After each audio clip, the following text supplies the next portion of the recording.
लोकसभा चुनाव के लिए टीएमसी और कांग्रेस के बीच पश्चिम बंगाल में गठबंधन हो सकता है। पिछले कुछ दिनों में टीएमसी और कांग्रेस गठबंधन को लेकर तमाम तरह की जानकारियां सामने आई। कभी कहा गया कि गठबंधन नहीं होगा, तो अब सूत्रों के हवाले से पता चला कि टीएमसी कांग्रेस को 5 सीटें देने के लिए तैयार है। सूत्रों ने दावा किया है कि पश्चिम बंगाल में टीएमसी कांग्रेस के लिए 5 सीटें छोड़ने जा रही है और बाकी सीटों पर अपने उम्मीदवार खड़े करेगी। इससे पहले कांग्रेस ने उत्तर प्रदेश, दिल्ली, गुजरात समेत कई राज्यों में गठबंधन का ऐलान किया।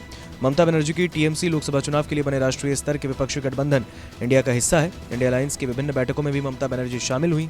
अब जिन सीटों को ममता कांग्रेस को देने के लिए तैयार हुई हैं वे रायगंज, बहरामपुर, पुरुलिया, दक्षिण मालदा और दार्जिलिंग है। वहीं दूसरी ओर मेघालय की तुरा सीट टीएमसी के हिस्से में आ सकती है और इसके अलावा असम में भी एक सीट कांग्रेस टीएमसी को देगी। टीएमसी से चल रही बातचीत के बाद बंगाल कांग्रेस के अध्यक्ष अधीर रंजन चौधरी ने शनिवार को दावा किया था कि सीट बंटवारे के लिए उन्होंने सीपीएम से भी बातचीत शुरू की।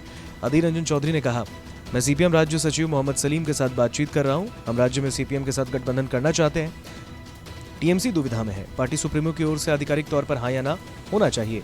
वे आधिकारिक तौर पर यह नहीं कह रही कि गठबंधन बनाने की प्रक्रिया समाप्त हो गई, क्योंकि वे दुविधा में है।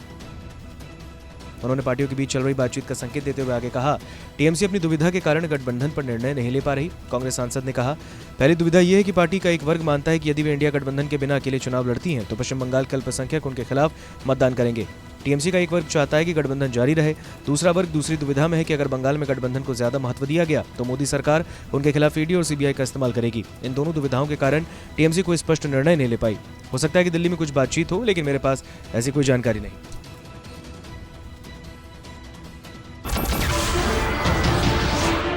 नमस्कार, मैं हूं मानक गुप्ता।